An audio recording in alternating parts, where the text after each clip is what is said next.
ಈ ಮೇಲ್ ಇನ್ಫರ್ಟಿಲಿಟಿ ಅನ್ನೋದು ಇಷ್ಟೊಂದು ಜಾಸ್ತಿ ಆಗಿದೆಯಾ ಅಂತ? ಡೆಫಿನೆಟ್ಲಿ ಕೇಸಸ್ಗಳು ಜಾಸ್ತಿ ಆಗಿದೆ. ಈ ಲೈಫ್ ಸ್ಟೈಲ್ ಮ್ಯಾಟರ್ ಆಗುತ್ತಾ? ನಮ್ಮ ಡಿಜಿಟಲ್ ಅಡಿಕ್ಷನ್ ಇರಬಹುದು, ಇನ್ನಿತರ ಬೇರೆ ಅಡಿಕ್ಷನ್ಸ್ಗಳಿರಬಹುದು, ಎಸ್ಪೆಷಲಿ ಕ್ರಾನಿಕ್ ಸ್ಮೋಕರ್ಸ್ ಅಂತ ಏನು ಹೇಳ್ತೇವೆ. ಓವರ್ ಆಲ್ ಕ್ವಾಲಿಟಿ ಇರುತ್ತೆ, ಸ್ಪರ್ಮ್ ಕೌಂಟ್ ಇರಬಹುದು, ಮೊಟಿಲಿಟಿ ಇರಬಹುದು, ಮಾರ್ಫಾಲಜಿ ಇರಬಹುದು, ಇದೆಲ್ಲದರಲ್ಲೂ ಕೂಡ ತೊಂದರೆಗಳು ಕಾಣಿಸ್ಕೊಳ್ಳುತ್ತೆ. ಡ್ಯಾಮೇಜ್ ಆಗಿರೋದ್ರಿಂದ ಫಾದರ್ಹುಡ್ ಅನುಭವಿಸುವ ಒಂದು ಅಪಾರ್ಚುನಿಟಿ ಇರುತ್ತೆ, ಅದು ಸಿಗಲ್ಲ. ಸಡನ್ ಆಗಿ ತೊಂದರೆ ಸ್ಟಾರ್ಟ್ ಆಯ್ತು ಅಂತ ಹೇಳಿದ್ರೆ ನಾವು ಅದನ್ನ ರಿವರ್ಸ್ ಮಾಡೋದು ಕೂಡ ಕಷ್ಟ ಆಗುತ್ತೆ. ಹೆಲ್ದಿ ಬೇಬಿ ಅಂತ ಏನು ಒಂದು ಕನ್ಸೆಪ್ಟ್ ಇದೆ, ಇದು ಆಯುರ್ವೇದದಲ್ಲಿ ಮಾತ್ರ ಇರೋದು. ಮೇಲ್ ಇನ್ಫರ್ಟಿಲಿಟಿ ಲಕ್ಷಣಗಳು 1 year ಇಂದ ಅವ್ರು ಟ್ರೈ ಮಾಡ್ತಿದ್ದಾರೆ, ಬೇಬಿ ಆಗಿಲ್ಲ. ಅವರಿಗೆ ಎರೆಕ್ಟೈಲ್ ಡಿಸ್ಫಂಕ್ಷನ್ ಇರಬಹುದು, ಪ್ರಿಮೆಚೂರ್ ಇಜಾಕ್ಯುಲೇಷನ್ ಇರಬಹುದು, ಸ್ಪರ್ಮಿನ ಕ್ವಾಲಿಟಿ ಏನಿದೆ ಅದು ಸರಿ ಇರ್ಲಿಕ್ಕಿಲ್ಲ. ಡಯಾಬಿಟೀಸ್ ಇರುವವರಲ್ಲಿ ಫಲವತ್ತತೆ ಕಡಿಮೆ ಆಗುವಂತ ಚಾನ್ಸಸ್ ಇದೆಯಾ ಸರ್? ಖಂಡಿತವಾಗ್ಲೂ ಇದೆ. ವೀರ್ಯದಿಂದ ಅವರ ಸ್ಟ್ರೆಸ್ ಏನಿದೆ ಅದು ಹುಟ್ಟುವಿನ ಮಗುವಿಗೆ ಹೋಗುತ್ತೆ.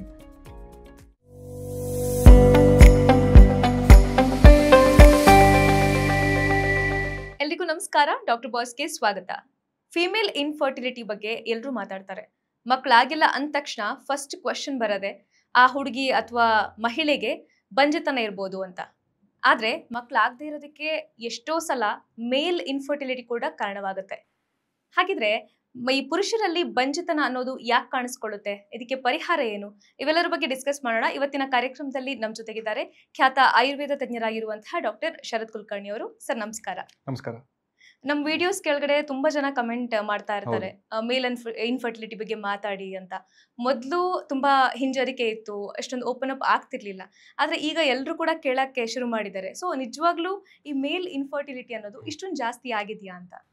ಖಂಡಿತವಾಗ್ಲೂ ಜಾಸ್ತಿ ಆಗಿದೆ. ಇತ್ತೀಚಿನ ದಿನಗಳಲ್ಲಿ ನಾವು ನೋಡಿದರೆ, ಸೊ ಮುಂಚೆಕ್ಕಿಂತ ಸ್ಟ್ಯಾಟಿಸ್ಟಿಕಲಿ ನಾನು ಹೇಳಿಕ್ಕೆ ಹೋಗಲ್ಲ, ಆದರೆ almost 3 to 4 times male infertility cases ಏನಿದೆ ಅದು ಜಾಸ್ತಿ ಆಗ್ತಿರೋದನ್ನು ನಾವು ಪ್ರಾಕ್ಟೀಸಲ್ಲಿ ನೋಡ್ತಾ ಇದ್ದೇವೆ. ಸೊ ಇದಕ್ಕೆ ಹಲವಾರು ಕಾರಣಗಳು ಇರುತ್ತೆ, ಅದನ್ನು ಕೂಡ ನಾವು ಡಿಸ್ಕಸ್ ಮಾಡೋಣ. ಬಟ್ ಓವರ್ ಆಲ್ ಡೆಫಿನೆಟ್ಲಿ ಕೇಸಸ್ಗಳು ಜಾಸ್ತಿ ಆಗಿದೆ. ಇತ್ತೀಚೆಗೆ ಯಾವ ಆರೋಗ್ಯ ಸಮಸ್ಯೆ ಕಾಣಿಸ್ಕೊಂಡ್ರು ಕೂಡ ಅದಕ್ಕೆ ಫಸ್ಟ್ ಪಾಯಿಂಟ್ ಔಟ್ ಆಗುವಂತಹ ಒಂದು ರೀಸನ್ ಅಂತ ಹೇಳಿದ್ರೆ ನಮ್ಮ ಲೈಫ್ ಸ್ಟೈಲ್. ಸೊ ಈ ಮೇಲ್ ಇನ್ಫರ್ಟಿಲಿಟಿಗೂ ಕೂಡ ಈ ಲೈಫ್ ಸ್ಟೈಲ್ ಮ್ಯಾಟರ್ ಆಗುತ್ತಾ? ಖಂಡಿತವಾಗ್ಲೂ ಮ್ಯಾಟರ್ ಆಗುತ್ತೆ. ಸೊ ಈ ಮೇಲ್ ಇನ್ಫರ್ಟಿಲಿಟಿ ಅಂತ ಏನು ಹೇಳ್ತೇವೆ, ಇದಕ್ಕೆ ಮುಖ್ಯವಾದಂಥ ಕಾರಣ ನಮ್ಮ ಬ್ಯಾಡ್ ಲೈಫ್ ಸ್ಟೈಲ್. ಸೊ ಏನು ಸರ್ ಬ್ಯಾಡ್ ಲೈಫ್ ಸ್ಟೈಲ್ ಅಂತ ತುಂಬ ಜನ ಕೇಳ್ತಾ ಇರ್ತಾರೆ. ಸೊ ಬ್ಯಾಡ್ ಲೈಫ್ ಸ್ಟೈಲ್ ಅಂದರೆ ಅದು ಡಯಟ್ ಇರಬಹುದು, ಅದು ನಮ್ಮ ಇನ್ಆಕ್ಟಿವಿಟಿ ಇರಬಹುದು, ಜಡತ್ವದ ಜೀವನ, ಸೆಡೆಂಟ್ರಿ ಲೈಫ್ ಸ್ಟೈಲ್ ಇರಬಹುದು, ಅಥವಾ ಅದು ನಮ್ಮ ಸ್ಟ್ರೆಸ್ ಇರಬಹುದು, ನಮ್ಮ ಡಿಜಿಟಲ್ ಅಡಿಕ್ಷನ್ ಇರ್ಬೋದು, ಇನ್ನಿತರ ಬೇರೆ ಅಡಿಕ್ಷನ್ಸ್ಗಳಿರ್ಬೋದು, ಸ್ಮೋಕಿಂಗ್ ಇರ್ಬೋದು, ಆಲ್ಕೋಹಾಲ್ ಇರ್ಬೋದು, ಡ್ರಗ್ ಅಬ್ಯೂಸ್ ಇರಬಹುದು. ಇದಲ್ಲದೆ ಇನ್ನೂ ಹಲವಾರು ಕಾರಣಗಳಿಂದಲೂ ಕೂಡ ಈ ರೀತಿಯಾದಂಥ ನಮಗೆ ಮೇಲ್ ಇನ್ಫರ್ಟಿಲಿಟಿ ಕೇಸಸಲ್ಲಿ ರೈಸ್ ಆಗ್ತಿರೋದನ್ನು ನಾವು ನೋಡ್ತಾ ಇದ್ದೇವೆ. ಓಕೆ, ಈ ಸ್ಮೋಕಿಂಗ್ ಯಾವ ರೀತಿ ಇಂಪ್ಯಾಕ್ಟ್ ಮಾಡುತ್ತೆ ಮೇಲ್ ಇನ್ಫರ್ಟಿಲಿಟಿಗೆ? ಸೊ ಇಲ್ಲಿ ಮೇಲ್ ಇನ್ಫರ್ಟಿಲಿಟಿ ಅಂತ ನಾವು ಮಾತಾಡಿದಾಗ ಸ್ಮೋಕಿಂಗ್ ಅಂತ ಏನು ಹೇಳ್ತೇವೆ, ಯಾರು ಸ್ಮೋಕರ್ಸ್ ಇರ್ತಾರೆ, ಎಸ್ಪೆಷಲಿ ಕ್ರಾನಿಕ್ ಸ್ಮೋಕರ್ಸ್ ಅಂತ ಏನು ಹೇಳ್ತೇವೆ, ಅವರು ಪರ್ ಡೇ 2 ಇರ್ಬೋದು, 4 ಇರ್ಬೋದು, 5, 6, 10, 12 ಸಿಗರೇಟ್ಸು ಅಥವಾ ಬೀಡಿ ಪರ್ ಡೇ ಸ್ಮೋಕ್ ಮಾಡ್ತಿರ್ತಾರೆ. ಇಲ್ಲಾಂದರೆ ಟೊಬ್ಯಾಕೋ ಚೀವ್ ಮಾಡ್ತಾ ಇರ್ತಾರೆ, ಇಲ್ಲಾಂದರೆ ಗುಟ್ಕಾನ ಅವರು ಚೀವ್ ಮಾಡ್ತಾ ಇರ್ತಾರೆ. ಇದೆಲ್ಲದರಿಂದಲೂ ಕೂಡ ಅವರ ಒಂದು ಸೀಮೆನ್ ಅನಾಲಿಸಿಸ್ ನಾವು ಮಾಡಿದಾಗ ಅವರ ಸ್ಪರ್ಮ್ ಅಲ್ಲಿರುವಂಥ ಏನು ಓವರ್ ಆಲ್ ಕ್ವಾಲಿಟಿ ಇರುತ್ತೆ, ಸ್ಪರ್ಮ್ ಕೌಂಟ್ ಇರ್ಬೋದು, ಮೊಟಿಲಿಟಿ ಇರ್ಬೋದು, ಮಾರ್ಫಾಲಜಿ ಇರ್ಬೋದು, ಇದೆಲ್ಲದರಲ್ಲೂ ಕೂಡ ತೊಂದರೆಗಳು ಕಾಣಿಸ್ಕೊಳ್ಳುತ್ತೆ. ಕೆಲವೊಬ್ಬರಲ್ಲಿ ಎಲ್ಲ ನಾರ್ಮಲ್ ಇದ್ದರೂ ಕೂಡ DFI ಅಂತ ಒಂದು ಟೆಸ್ಟ್ ಬರುತ್ತೆ. ಸೊ ಅದನ್ನು ನಾವು ಮಾಡಿದಾಗ ಆ ಆ್ಯಕ್ಚುಯಲ್ ಸ್ಪರ್ಮಲ್ಲಿರುವಂತಹ DNA ಡ್ಯಾಮೇಜ್ ಏನಿದೆ ಅದು ತುಂಬ ಜಾಸ್ತಿ ಆಗಿದೆ. ಸೊ ಡ್ಯಾಮೇಜ್ ಆಗಿರೋದ್ರಿಂದ ಅವರಿಗೆ ಮೋಸ್ಟ್ ಲೈಕ್ಲಿ ಫಾದರ್ಹುಡ್ ಅನುಭವಿಸುವ ಒಂದು ಏನು ಅಪಾರ್ಚುನಿಟಿ ಇರುತ್ತೆ ಅದು ಸಿಗಲ್ಲ. ಓಕೆ, ಸೊ ಬೇಸಿಕಲಿ ಸ್ಮೋಕಿಂಗ್ ಅನ್ನೋದಕ್ಕಿಂತ ಯಾರ್ಯಾರು ಟೊಬ್ಯಾಕೋ ಸೇವನೆ ಮಾಡ್ತಿರ್ತಾರೆ ಅಂಥವರಲ್ಲಿ ಈ ಪುರುಷ ಬಂಜೆತನ ಕಾಣಿಸ್ಕೊಳ್ಳುತ್ತೆ ಅನ್ನೋದು ಖಂಡಿತವಾಗ್ಲೂ ಕಾಣಿಸ್ಕೊಳ್ಳುತ್ತೆ. ತುಂಬ ಜನ ಹೇಳ್ತಿರ್ತಾರೆ, ಇಲ್ಲ ಸರ್ 5 ವರ್ಷ ಆಯಿತು, 8 ವರ್ಷ ಆಯಿತು, ಏನು ತೊಂದರೆ ಇಲ್ಲ, ಎಲ್ಲ ಸರಿ ಇದೆ ಅಂತ. ಆದರೆ ಸಡನ್ ಆಗಿ ತೊಂದರೆ ಸ್ಟಾರ್ಟ್ ಆಯಿತು ಅಂತ ಹೇಳಿದರೆ ನಾವು ಅದನ್ನು ರಿವರ್ಸ್ ಮಾಡೋದು ಕೂಡ ಕಷ್ಟ ಆಗುತ್ತೆ, ಆ ಲೆವೆಲ್ಗೆ ತೊಂದರೆ ಆಗ್ಬಿಡುತ್ತೆ.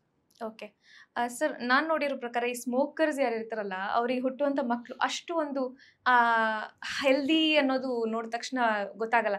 ತುಂಬ ತೆಳ್ಳಗಿರೋದು, ಆ ಮುಖದಲ್ಲಿ ಗ್ಲೋನೆಸ್ ಅನ್ನೋದಿರಲ್ಲ. ಇದು ಸ್ಮೋಕಿಂಗ್ ಇಂದನಾ ಅಥವಾ ಬೇರೆ ಏನೋ ರೀಸನ್ಸ್ ಇರುತ್ತಾ ಅಂತ? ಸೊ ತುಂಬ ಒಳ್ಳೆಯ ಒಂದು ಚರ್ಚೆ ಇದೆ ಆ್ಯಕ್ಚುಲಿ. ನಾನು ಈ ರೀತಿ ಹೇಳಿದಾಗ ತುಂಬ ಜನ ಅಫೆಂಡ್ ಆಗಿಬಿಡ್ತಾರೆ, ಏನು ಸರ್ ಏನು ಮಾತಾಡ್ತಾ ಇದ್ದೀರಾ ನೀವು ಅಂತ. ಸೊ ಈ ಹೆಲ್ದಿ ಬೇಬಿ ಅಂತ ಏನು ಒಂದು ಕನ್ಸೆಪ್ಟ್ ಇದೆ, ಇದು ಆಯುರ್ವೇದದಲ್ಲಿ ಮಾತ್ರ ಇರೋದು, ಇಡೀ ವಿಶ್ವದಲ್ಲೇ. ಹೆಲ್ದಿ ಬೇಬಿ ಇರ್ಬೋದು, ಅಥವಾ ಆ ಬೇಬಿಯ physical health, mental health, spiritual health, emotional health ಚೆನ್ನಾಗಿರಬೇಕು, ನೋಡಿದ ತಕ್ಷಣ ಅದು ಯೂನಿಕ್ ಆಗಿ ಕಾಣಿಸ್ಬೇಕು, ಅಥವಾ ನೋಡಿದ ತಕ್ಷಣ ಅದು ಯೂನಿಕ್ ಆಗಿ ಇರಬೇಕು ಅಂತ ಹೇಳುವಂಥ ಒಂದು ಕನ್ಸೆಪ್ಟ್, ಅಂತಹ ಬೇಬಿಯನ್ನು ಪಡೆದುಕೊಳ್ಳುವಂಥ ಕನ್ಸೆಪ್ಟು ಆಯುರ್ವೇದದಲ್ಲಿ ಮಾತ್ರ ಇರೋದು. ಸೊ ನೀವು ಹೇಳಿರೋ ಹಾಗೆ ಖಂಡಿತವಾಗ್ಲೂ ಸ್ಮೋಕಿಂಗ್ ಇರಲಿ ಅಥವಾ ಟೊಬ್ಯಾಕೋ ಹಿಸ್ಟ್ರಿ ಇದೆ, ಆಲ್ಕೋಹಾಲ್ ಹಿಸ್ಟ್ರಿ ಇದೆ, ಅದು ಮೇಲಲ್ಲೂ ಇರ್ಬೋದು ಫಿಮೇಲಲ್ಲೂ ಇರ್ಬೋದು. ಇದರಿಂದ ಹುಟ್ಟುವ ಮಗುವಿನ ಮೇಲೆ ಖಂಡಿತವಾಗ್ಲೂ ಪರಿಣಾಮಗಳಿರುತ್ತೆ, ಎಲ್ಲೋ ಒಂದ್ ಕಡೆ ಇರುತ್ತೆ. ನಾನು ಅವಾಗಲೇ ಹೇಳ್ತಿದ್ದೆ, ಅದು ಫಿಸಿಕಲ್ ಆಗಿರಬಹುದು, ಅದು ಮೆಂಟಲ್ ಆಗಿರಬಹುದು, ಅದು ಸ್ಪಿರಿಚುವಲ್ ಆಗಿರ್ಬೋದು, ಅಥವಾ ಅದು ಇಮೋಷನಲ್ ಆಗಿ ಎಲ್ಲೋ ಒಂದ್ ಕಡೆ ತೊಂದರೆಗಳು ಕಾಣಿಸಿಕೊಳ್ಳುವಂಥ ಸಾಧ್ಯತೆಗಳು ಇದ್ದೇ ಇರುತ್ತೆ. ಸೊ ಇದರಲ್ಲಿ ಏನೂ ಸಂಶಯ ಇಲ್ಲ. ಹಂಗಂತ ಹೇಳಿ ಬರೀ ಸ್ಮೋಕಿಂಗ್ ಆಲ್ಕೋಹಾಲಿಂದಾನೇ ಇದಾಗುತ್ತೆ ಅಂತ ಹೇಳಲಿಕ್ಕಾಗಲ್ಲ. ಇದಕ್ಕೆ ಮತ್ತೆ ಇನ್ನಿಷ್ಟು ಬೇರೆ ಬೇರೆ ಹಲವಾರು ಕಾರಣಗಳು ಕೂಡ ಇರುತ್ತೆ. ಓಕೆ, ಮಕ್ಕಳಾಗಿಲ್ಲ ಅಂದಾಗ ಫಸ್ಟು ಅವ್ರ ಹೆಂಡ್ತಿರ್ನ ಕಳಿಸ್ತಾರೆ ಹಾಸ್ಪಿಟ್ಲಿಗೆ ಚೆಕಪ್ಗೆ ಅಂತ. ಅವ್ರಿಗೆ ಅನ್ಸುತ್ತೆ ಅವರಲ್ಲಿ ಏನು ಫಾಲ್ಸ್ ಇರೋದಿಲ್ಲ ಅಂತ. ಸೊ ಅವ್ರು ಹೆಂಗೆ ಸೆಲ್ಫ್ ಅನಾಲಿಸಿಸ್ ಮಾಡ್ಕೊಳ್ಳೋದು, ಲಕ್ಷಣಗಳು ಯಾವ ರೀತಿ ಇರುತ್ತೆ ಈ ಮೇಲ್ ಇನ್ಫರ್ಟಿಲಿಟಿ? ಮೇಲ್ ಇನ್ಫರ್ಟಿಲಿಟಿ ಲಕ್ಷಣಗಳು ಬೇಸಿಕಲಿ ನಾನು ಹೇಳ್ತಿದ್ದೆ, ಅವರು ಮದುವೆ ಆದಮೇಲೆ 1 ವರ್ಷದವರೆಗೂ ಅವರು ಟ್ರೈ ಮಾಡಿ ಅನ್ಪ್ರೊಟೆಕ್ಟೆಡ್ ಇಂಟರ್ಕೋರ್ಸ್ ಅಂತ ಏನು ಹೇಳ್ತೀವಿ ಅದನ್ನು ಫರ್ಟಿಲಿಟಿ ವಿಂಡೋ ಅಲ್ಲಿ ಕರೆಕ್ಟಾಗಿ ಅವರು ಟ್ರೈ ಮಾಡಿ, ಮೇ ಬಿ ವಿತ್ ಗೈಡೆನ್ಸ್ ಅವರು ಗೈನಕಾಲಜಿಸ್ಟ್ ಹತ್ರ ಅಥವಾ ಮೇಲ್ ಫರ್ಟಿಲಿಟಿ ಎಕ್ಸ್ಪರ್ಟ್ ಹತ್ರ ಅವರು ಕೇಳ್ಕೊಂಡ್ಬಿಟ್ಟು ಯಾವ ರೀತಿ ಇರುತ್ತೆ ಕರೆಕ್ಟಾಗಿ ಫರ್ಟಿಲಿಟಿ ವಿಂಡೋ ಯಾವಾಗ ಬರುತ್ತೆ ಏನು ಅಂತ ಆ ಟೈಮಲ್ಲಿ ಅವರು ಪ್ರಯತ್ನ ಮಾಡಿ 1 ವರ್ಷ ಆದರೂ ಕೂಡ ಕನ್ಸೀವ್ ಆಗಲಿಲ್ಲ ಅಂತ ಹೇಳಿದರೆ ಅವಾಗ ನಾವು ಅದನ್ನು ಇನ್ಫರ್ಟಿಲಿಟಿ ಅಂತ ಹೇಳ್ತೇವೆ, ಫರ್ಟಿಲಿಟಿ ಇಲ್ಲ ಅಂತ ಹೇಳ್ತೇವೆ. ಸೊ ನಾನು ಬೇಸಿಕಲಿ ಅಂತ ಟರ್ಮ್ಸನ್ನು ಯೂಸ್ ಮಾಡಲ್ಲ ಇನ್ಫರ್ಟಿಲಿಟಿ ಅಂತ. ಫರ್ಟಿಲಿಟಿ ಕಡಿಮೆ ಇದೆ ಅಂತ ನಾವು ಯೂಸ್ ಮಾಡುವಂಥದ್ದು. ಬಿಕಾಸ್ ಇನ್ಫರ್ಟಿಲಿಟಿ ಅಂತ ಹೇಳೋದು ಕೆಲವೊಬ್ಬರಿಗೆ ತುಂಬ ಹರ್ಟ್ ಕೂಡ ಆಗುತ್ತೆ. ಸೊ ಅಂಥದ್ದನ್ನು ನಾವು ಯೂಸ್ ಮಾಡಲ್ಲ. ಫರ್ಟಿಲಿಟಿ ಕಡಿಮೆ ಇದೆ ಅಂತ ಹೇಳ್ತೇವೆ. ಇನ್ನು ಲಕ್ಷಣಗಳನ್ನಂತ ನೋಡಿದಾಗ ಮುಖ್ಯವಾದ ಲಕ್ಷಣ ಇದೆ. 1 ಇಯರಿಂದ ಅವ್ರು ಟ್ರೈ ಮಾಡ್ತಿದ್ದಾರೆ, ಬೇಬಿ ಆಗಿಲ್ಲ. ಇತ್ತೀಚಿನ ದಿನಗಳಲ್ಲಿ ನಾವು ನೋಡ್ತಿರೋ ಹಾಗೆ 3 ಮಂತ್ಸು 4 ಮಂತ್ಸು 5 ಮಂತ್ಸಲ್ಲೇ ಆಗಿಲ್ಲ ಸರ್ ಅಂತ ಹೇಳಿ ಅವರು ಹಲವಾರು ಚಿಕಿತ್ಸೆಗೆ ಒಳಗಾಗುವಂಥದ್ದು, ಹಲವಾರು ಎಕ್ಸ್ಪೆರಿಮೆಂಟ್ಸಿಗೆ ಒಳಗಾಗುವಂಥದ್ದು, ಟೆಸ್ಟ್ಗೆ ಒಳಗಾಗುವಂಥದ್ದು. ಟೆಸ್ಟ್ ಓಕೆ ಅವರು ಮಾಡಿಸಿದ್ರೆ ಒಳ್ಳೆಯದು, ಬಟ್ ಇದೆಲ್ಲ ಕೂಡ ನೋಡ್ತಾ ಇದ್ದೇವೆ. ಇನ್ನು ಸ್ಪೆಸಿಫಿಕ್ ಲಕ್ಷಣಗಳು ಅಂತ ಹೇಳಿದಾಗ ಇದಲ್ಲದೇನೆ ಅವರಿಗೆ ಎರೆಕ್ಟೈಲ್ ಡಿಸ್ಫಂಕ್ಷನ್ ಇರಬಹುದು, ಪ್ರಿಮ್ಯಾಚೂರ್ ಇಜಾಕ್ಯುಲೇಷನ್ ಇರಬಹುದು, ಅಥವಾ ಅವರ ಸ್ಪರ್ಮಿನ ಕ್ವಾಲಿಟಿ ಏನಿದೆ ಅದು ಸರಿ ಇರಲಿಕ್ಕಿಲ್ಲ, ಅಥವಾ ಇನ್ನಿತರ ಅಂಡರ್ಲೈಯಿಂಗ್ ಡಿಸೀಸಸ್ಗಳು ಇದ್ರೂ ಕೂಡ ಇದೆಲ್ಲ ಕೂಡ ನಾವು ಲಕ್ಷಣಗಳಲ್ಲಿ ಕೌಂಟ್ ಮಾಡ್ಬೋದು. ಡಯಾಗ್ನೋಸಿಸ್ ಯಾವ ಥರ ಆಗುತ್ತೆ, ಹಾಗೆಯೇ ಯಾವ್ಯಾವ ರೀತಿ ಟೆಸ್ಟ್ಗಳನ್ನ ಮಾಡಬೇಕಾಗುತ್ತೆ ಅಂತ? ಸೊ ಯಾವ್ಯಾವ ರೀತಿ ಟೆಸ್ಟ್ ಮಾಡಬೇಕು ನಾವು ಮೇಲ್ ಫರ್ಟಿಲಿಟಿ ಅಸೆಸ್ಮೆಂಟಿಗೆ ಅಂತ ಹೇಳಿದರೆ, ಹಾಗೆ ನಾನು ಹೇಳ್ತಿದ್ದೆ ಇನ್ಫರ್ಟಿಲಿಟಿ ಅಂತ ಹೇಳೋದು ಬೇಡ, ಮೇಲ್ ಫರ್ಟಿಲಿಟಿ ಅಸೆಸ್ಮೆಂಟ್ ಅಂತ ಹೇಳ್ತೇವೆ. ಕೆಲವೊಂದು ಬ್ಲಡ್ ಟೆಸ್ಟ್ಗಳು ಬರುತ್ತೆ, ಅಲ್ಲಿ ನಾವು ಟೆಸ್ಟೋಸ್ಟೆರೋನ್ ಇರ್ಬೋದು, FSH ಇರ್ಬೋದು, LH ಇರ್ಬೋದು, ಶುಗರ್ ಲೆವೆಲ್ಸ್ ಇರ್ಬೋದು. ನೋಡಿ, ಹೆಚ್ಚಾದಂಥ ಶುಗರ್ ಲೆವೆಲ್ಸ್ ಬ್ಲಡ್ಡಲ್ಲಿ ಅದು ಕೂಡ ಒಂದು ರೆಸ್ಪಾನ್ಸಿಬಲ್ ಫ್ಯಾಕ್ಟರ್ ಫರ್ಟಿಲಿಟಿ ಕಡಿಮೆ ಆಗೋದಕ್ಕೆ. ಮೇಲ್ಸಲ್ಲಿ ತುಂಬಾ ರೆಸ್ಪಾನ್ಸಿಬಲ್ ಫ್ಯಾಕ್ಟರ್ ಅದು. ಸೊ ಅದನ್ನು ನಾವು ಟೆಸ್ಟ್ ಮಾಡಬೇಕಾಗುತ್ತೆ. ಅದ್ರ ಜೊತೆ ಲಿವರ್ ಫಂಕ್ಷನ್ ಟೆಸ್ಟ್ ಇರ್ಬೋದು, ಲಿಪಿಡ್ ಪ್ರೊಫೈಲ್ ಇರ್ಬೋದು, ಇದನ್ನೆಲ್ಲ ಮಾಡಬೇಕಾಗುತ್ತೆ. ಇನ್ನೂ ಸ್ಪೆಸಿಫಿಕ್ ಆಗಿ ಹೋಗಬೇಕಾಯಿತು ಅಂತ ಹೇಳಿದರೆ ಸೀಮೆನ್ ಅನಾಲಿಸಿಸ್ ಅಂತ ಮಾಡಬೇಕಾಗುತ್ತೆ, ವೀರ್ಯ ಪರೀಕ್ಷೆ ಮಾಡಬೇಕಾಗುತ್ತೆ. ಅದರಲ್ಲಿ ಓವರ್ ಆಲ್ ಸ್ಪರ್ಮ್ ಕೌಂಟ್ ಎಷ್ಟಿದೆ, ಮೊಟಿಲಿಟಿ ಎಷ್ಟಿದೆ, ಆಮೇಲೆ ಮಾರ್ಫಾಲಜಿ ಹೇಗಿದೆ, ಅದು ಕರೆಕ್ಟಾಗಿದೆಯಾ ಇಲ್ವಾ ಅಂತ ನಾವು ಗೊತ್ತು ಮಾಡ್ಕೋಬೇಕಂತ ಹೇಳಿದರೆ ನಾವು ಸೀಮೆನ್ ಅನಾಲಿಸಿಸ್ ಮಾಡಬೇಕಾಗುತ್ತೆ. ಅದರಲ್ಲಿ ಏನಾದರೂ ಸಮಸ್ಯೆ ಕಾಣಿಸ್ಕೊಳ್ತು ಅಂತ ಹೇಳಿದರೆ ನಾವು ಸ್ಕ್ರೋಟಲ್ ಡಾಪ್ಲರ್ ಮಾಡ್ತೇವೆ. ಸೊ ಸ್ಕ್ರೋಟಮಿಗೆ ಅಥವಾ ಟೆಸ್ಟಿಕಲ್ಸಿಗೆ ಕರೆಕ್ಟಾಗಿ ಬ್ಲಡ್ ಸಪ್ಲೈ ಆಗ್ತಿದೆಯೋ ಇಲ್ವೋ, ಅಲ್ಲಿ ಏನಾದರೂ ವೆರಿಕೋಸಿಲ್ ಅಂತಹ ತೊಂದರೆಗಳಿದೆಯಾ, ಅಂಡರ್ಲೈಯಿಂಗ್ ಡಿಸೀಸ್ ಏನಾದರೂ ಇದೆಯಾ, ಟೆಸ್ಟಿಕಲ್ಸಲ್ಲಿ ಏನಾದ್ರು ತೊಂದರೆಗಳಿದೆಯಾ ಅಂತ ನಾವು ನೋಡಬೇಕಾಗುತ್ತೆ. ಸೊ ಇದು ಒಂದು ಟೆಸ್ಟ್. ಇದಲ್ಲದೆ ಇನ್ನೂ ಬೇರೆ ಬೇರೆ ಆದಂಥ ಟೆಸ್ಟ್ಗಳು ಇರುತ್ತೆ. ಆದರೆ ಜನರಲ್ ಆಗಿ ನಾವು ಇಷ್ಟೇ ಟೆಸ್ಟ್ಗಳನ್ನ ಮಾಡುವಂಥದ್ದು. ಇನ್ನೂ ಇದರಲ್ಲಿ ನಮಗೆ ಗೊತ್ತಾಗಿಲ್ಲ ಅಂತ ಹೇಳಿದರೆ ಅವಾಗ ನೆಕ್ಸ್ಟ್ ಲೆವೆಲ್ ಟೆಸ್ಟಿಗೆ ಹೋಗಬೇಕಾಗುತ್ತೆ.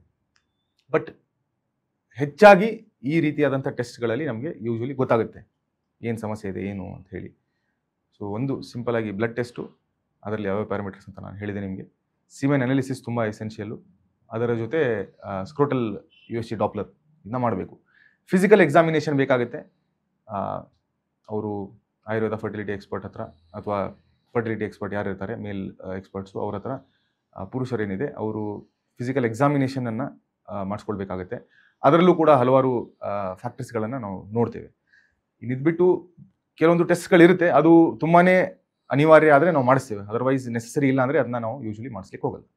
ಓಕೆ, ಈಗೀಗ 30 ವರ್ಷಕ್ಕೂ ಮುಂಚೆನೇ ಎಷ್ಟೋ ಜನಕ್ಕೆ ಡಯಾಬಿಟೀಸ್ ಕೂಡ ಬರ್ತಾ ಇದೆ.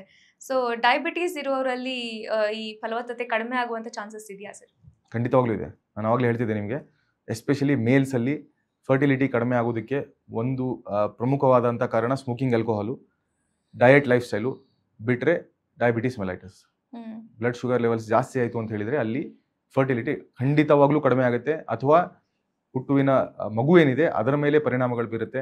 ನಾನು ಆವಾಗಲೇ ಹೇಳ್ತಿದ್ದೆ, ಅದರಲ್ಲಿ ತೊಂದರೆಗಳು ಕಾಣಿಸ್ಕೊಳ್ಬೋದು. ನಾವು ನೋಡ್ತಾ ಇದ್ದೇವೆ ಇತ್ತೀಚೆಗೆ ಎಷ್ಟೊಂದು ಇನ್ಕ್ರೀಸ್ಡ್ ತೊಂದರೆಗಳಿದೆ ಮಕ್ಕಳಲ್ಲಿ, ಹುಟ್ಟುವಂಥ ಮಕ್ಕಳಲ್ಲಿ ಇಮ್ಯುನಿಟಿ ಕೊರತೆ ಇರಬಹುದು, ಅಥವಾ ಅವರ ಒಂದು ಡಿಲೇಡ್ ಮೈಲ್ ಸ್ಟೋನ್ಸ್ ಇರಬಹುದು, ಹೈಪರ್ ಆಕ್ಟಿವಿಟಿ ಇರಬಹುದು, ಅಥವಾ ಅವರು ಐ ಕಾಂಟ್ಯಾಕ್ಟ್ಸ್ ಇರಲ್ಲ, ಇರೆಸ್ಪಾನ್ಸಿವ್ ಇರ್ತಾರೆ. ಈ ರೀತಿಯಾದಂಥ ಹಲವಾರು ತೊಂದರೆಗಳಿರ್ಬೋದು. ಆಟಿಸಮ್, ADHD ಇಂಥದ್ದೆಲ್ಲ ಇದೆ. ಇದೆಲ್ಲದಕ್ಕೂ ಎಲ್ಲೋ ಒಂದು ಕಡೆ ಗ್ಯಾಮೆಟ್ಸ್ ರೆಸ್ಪಾನ್ಸಿಬಲ್. ಅಂದರೆ ಆ ಪೇರೆಂಟ್ಸ್ ಅವರು ಹೆಲ್ದಿಯಾಗಿ ಇರಲಿಲ್ಲ, ಅಲ್ಲಿ ತೊಂದರೆ ಇತ್ತು ಅಂತ ಹೇಳಿದರೆ ಅದು ಡೆಫಿನೆಟ್ಲಿ ಟ್ರಾನ್ಸ್ಫರ್ ಆಗೇ ಆಗುತ್ತೆ. ಇವಾಗ ರಿಸರ್ಚ್ ಒಂದು ರೀಸೆಂಟಾಗಿ ಬಂದಿರುವ ಪ್ರಕಾರ ನೋಡಿದರೆ ವೀರ್ಯದಿಂದ ಅವರ ಸ್ಟ್ರೆಸ್ ಏನಿದೆ ಅದು ಹುಟ್ಟುವಿನ ಮಗುವಿಗೆ ಹೋಗುತ್ತಂತೆ. ಇವಾಗ ರಿಸರ್ಚ್ ಮಾಡ್ತಿರೋದು ಆಯುರ್ವೇದದಲ್ಲಿ. ಇದು ಹಲವಾರು ಸಾವಿರ ವರ್ಷಗಳ ಹಿಂದೆನೇ ಹೇಳಿದ್ದಾರೆ. ಇಬ್ಬರೂ ಕೂಡ ಪೇರೆಂಟ್ಸ್ ಅಥವಾ ಕಪಲ್ಸ್ ಏನಿರ್ತಾರೆ ಅವರು ರೆಸ್ಪಾನ್ಸಿಬಲ್ ಫ್ಯಾಕ್ಟರ್ಸ್. ಅವರು ಸ್ಟ್ರಾಂಗ್ ಆಗಿಲ್ಲ, ಅವ್ರು ಹೆಲ್ದಿ ಆಗಿಲ್ಲ ಅಂತ ಹೇಳಿದರೆ ಆ ಸೇಮ್ ಥಿಂಗ್ ಮಗುವಿಗೂ ಕೂಡ ಕಂಟಿನ್ಯೂ. ಇನ್ನು ಸರ್, ಈ ಮೇಲ್ ಹುಡುಗರಲ್ಲಿ ಫರ್ಟಿಲಿಟಿಯನ್ನ ಹೆಚ್ಚಿಸೋದಕ್ಕೆ ನೀವು ಯಾವ ಥರ ಟ್ರೀಟ್ಮೆಂಟನ್ನು ಕೊಡ್ತೀರಾ?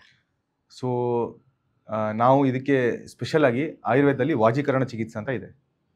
ಈ ವಾಜೀಕರಣ ಚಿಕಿತ್ಸೆ ಅಂದರೆ ನಾವು ಮೇಲ್ ಸೆಕ್ಸಾಲಜಿ ಅಂತ ಖಂಡಿತವಾಗ್ಲೂ ತೊಗೊಳ್ಬೋದು. ಸೊ ನಾವು ಸ್ಪೆಸಿಫಿಕ್ ಆಗಿ ಒಂದು ವಾಜಿ ಎಂಡ್ರೋ ಅಂತ ನಾವು ಒಂದು ಸೆಂಟರನ್ನು ರೆಡಿ ಮಾಡಿ, ಈ ವಾಜಿ ಎಂಡ್ರೋ ಅಂತ ಅನ್ನುವಂಥ ಸೆಂಟರ್, ಆಂಡ್ರಾಲಜಿ ಅಂದರೆ ಮೇಲ್ ಸೆಕ್ಸಾಲಜಿ ಅಂತ. ಸೊ ವಾಜೀಕರಣವನ್ನು ನಾವು ಎಲ್ರಿಗೂ ಅಥವಾ ಎಲ್ಲಿ ಮೇಲ್ ಫರ್ಟಿಲಿಟಿ ಕಡಿಮೆ ಇದೆ ಅವರಿಗೆ ಅಂತ ಎಲ್ರಿಗೂ ಕೂಡ ಅದು ಅಪ್ಲಿಕೇಬಲ್ ಆಗಲಿ ಅಂತ ನಾವು ಈ ವಾಜಿ ಎಂಡ್ರೋ ಮೇಲ್ ವೆಲ್ನೆಸ್ ಸೆಂಟರನ್ನು ರೆಡಿ ಮಾಡಿ ಅಲ್ಲಿ ಹಲವಾರು ಚಿಕಿತ್ಸೆಗಳನ್ನು ಕೊಡ್ತಾ ಇದ್ದೇವೆ. ಅದು ಪಂಚಕರ್ಮ ಚಿಕಿತ್ಸೆಗಳಿರ್ಬೋದು, ಅಥವಾ ಗಿಡಮೂಲಿಕೆಯಿಂದ ಮಾಡಿರುವಂಥ ಔಷಧಿಗಳಿರ್ಬೋದು, ಹರ್ಬೋ ಮಿನರಲ್ ಪ್ರಿಪರೇಷನ್ಸ್ ಇರ್ಬೋದು. ಈ ರೀತಿಯಾದಂತಹ ಔಷಧಿಗಳನ್ನು ಕೊಡೋದಕ್ಕೆ ನಾವು ಪ್ರಾರಂಭ ಮಾಡಿದ್ದೇವೆ. ಇದರಿಂದ ಒಳ್ಳೆ ರಿಸಲ್ಟ್ ಕೂಡ ನಮಗೆ ಸಿಗ್ತಾ ಇದೆ. ಯಾಕೆಂದರೆ ತುಂಬ ಜನ ನೀವು ಆಗಲೇ ಹೇಳಿರುವ ಹಾಗೆ ಅವರು ಫಿಮೇಲ್ ಪಾರ್ಟ್ನರನ್ನೇ ಹಾಸ್ಪಿಟ್ಲಿಗೆ ಕಳಿಸೋದಾಗಲಿ ಅಥವಾ ಇವ್ಯಾಲ್ಯೂಯೇಷನ್ಗೆ ಕಳಿಸೋದಾಗಲಿ ಮಾಡ್ತಾ ಇರ್ತಾರೆ.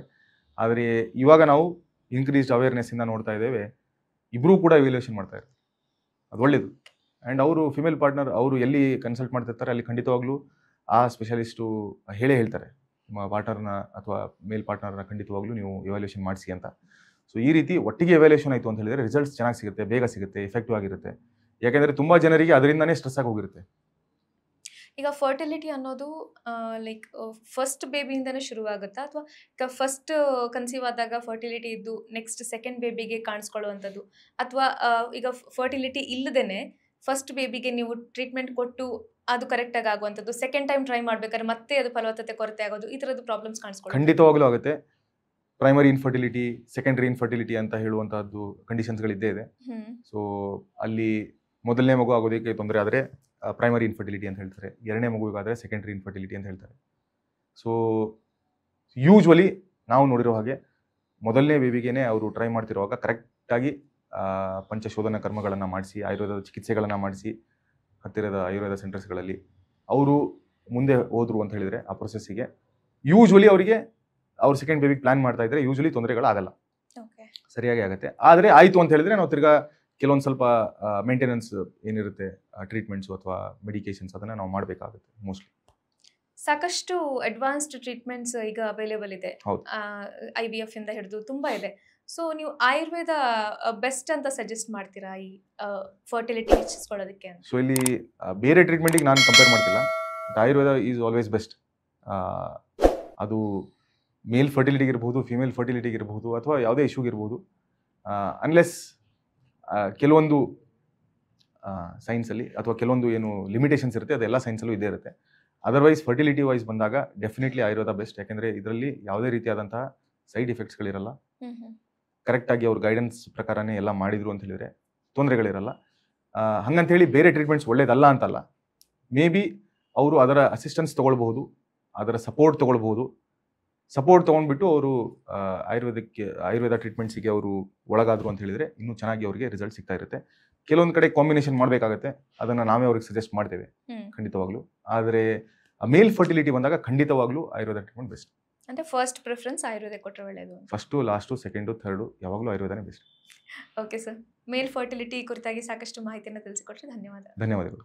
ಲೇಟೆಸ್ಟ್ ಹಾಗೂ ಇಂಟ್ರೆಸ್ಟಿಂಗ್ ಸುದ್ದಿಗಳಿಗಾಗಿ ಬಾಸ್ ಟಿವಿ ಕನ್ನಡ ಚಾನೆಲ್ನ ಸಬ್ಸ್ಕ್ರೈಬ್ ಮಾಡಿ, ಹಾಗೆಯೇ ಬೆಲ್ ಐಕಾನ್ ಪ್ರೆಸ್ ಮಾಡಿ. ಇದರ ಜೊತೆಗೆ ಫೇಸ್ಬುಕ್, ಇನ್ಸ್ಟಾಗ್ರಾಮ್, ಎಕ್ಸ್ನಲ್ಲೂ ಮಿಸ್ ಮಾಡದೆ ಫಾಲೋ ಮಾಡಿ.